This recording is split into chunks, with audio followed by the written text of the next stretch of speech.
Hey, I'm Carmen, and welcome to Myo Life.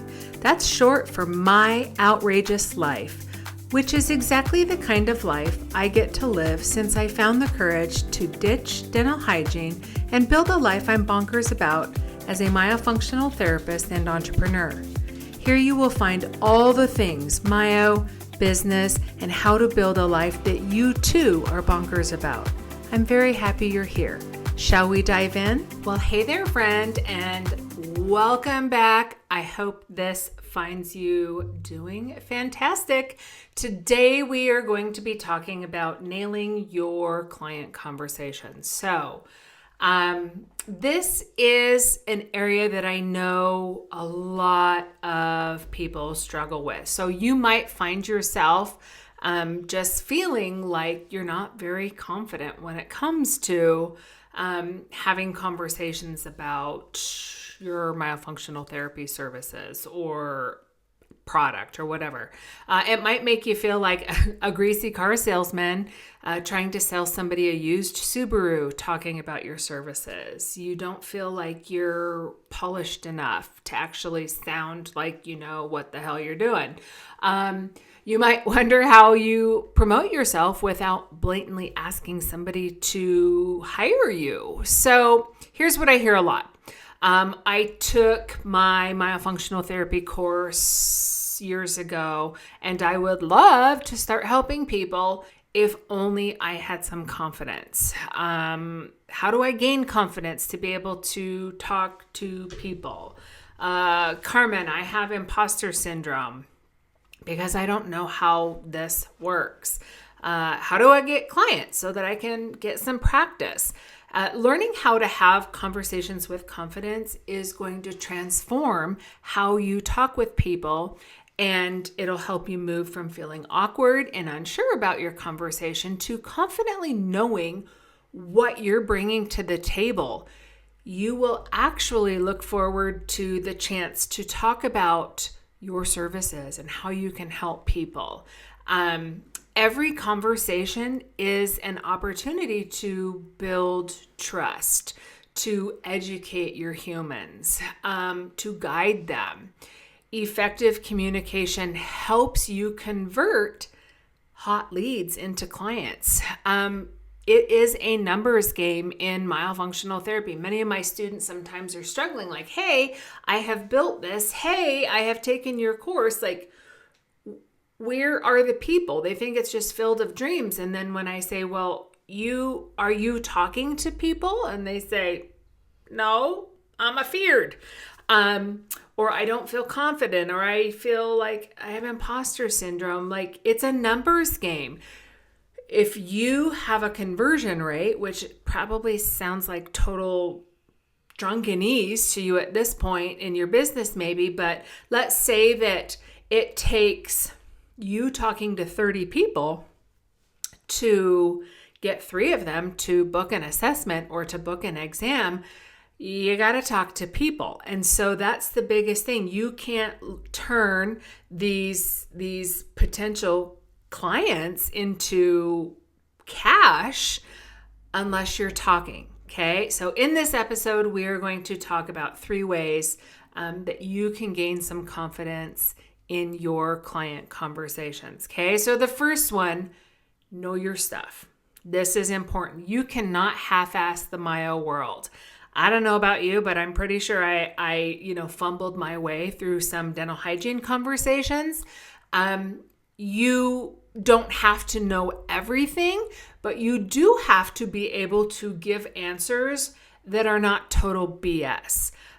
You would not believe the stuff that people have been told about myofunctional therapy, what we do, what we can help, all of this. So if this means that you had a crappy training, or you went to a training that just threw a whole bunch of stuff at you and it was like throwing spaghetti at the wall, and you don't know what to do, then your booty needs to be inside the Ditch Hygiene Academy the next time it opens, okay?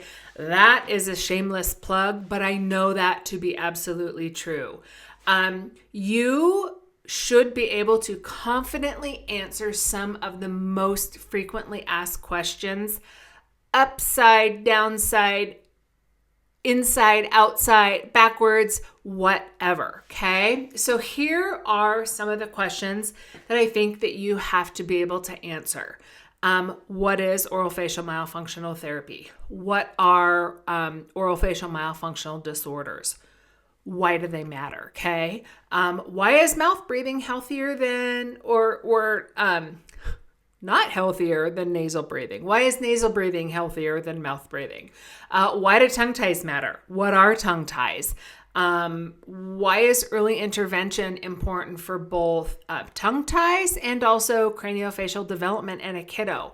And there's probably an assortment of others. So any time you're seeing a question over and over again, that's one that you should be able to answer. That's going to help build confidence, okay? Just being able to have a conversation. I remember when I was going out to lunch with orthodontists, and I was just so nervous that they were going to ask me questions, and I was like, you've got this. And if I didn't know the answer, I would get back to them with the answer. So you don't need to know the answer to everything, but you do have to be able to have a conversation. Okay, that makes you seem like you know what you're doing. So that was number one. Number two is to practice. Okay, so practice makes perfect. So you want to practice answering those frequently asked questions until you can do it without sounding like a greenhorn, without creeping people out. I have watched people answer questions, have conversations in like Facebook groups, that kind of stuff. And I can see why they're struggling, because they're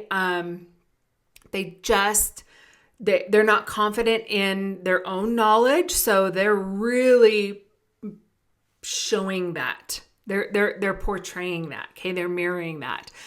In my course, Confident Client Conversations, I teach a lot of ways to practice. But I'm going to go out on a limb and say that you can think of ways to practice and get better. Think about what you did back in hygiene school. What did you do that helped you learn things? Whether I was a note card girl, okay? I was a legal pad, write it down, practice. So whatever helps you learn things, I want you to take those frequently asked questions and just get better and better so that you can answer it without sounding like a car salesman. So you don't sound like a robot. So it's not a canned response. It's just one that you always use. Okay, not memorized, but understood. Okay. Number three, change your mindset. So this is a biggie. Your clients are going to mirror back to you your mindset. So it is very imperative that you believe in your services. You believe in what you're bringing to the table. You believe in your prices. You believe that you can help these people.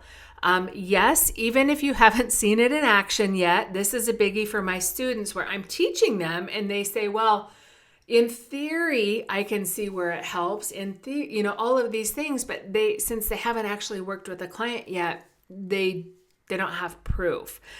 So think about like the heart surgeon, when he was going to school, did he know that everything was going to work before he had his first patient?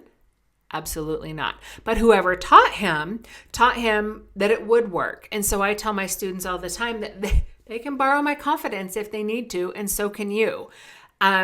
Because I hate to say fake it until you make it, but that's how you get better, okay? And nobody's faking it, but just knowing and just believing, like I've helped thousands of clients. Before I helped that first client, before I was able to see the entire process from beginning to end, I just had to believe that it was going to help. Okay. All right. So those are 3 ways that you can improve your confidence so that you can nail your client conversations. Know your stuff.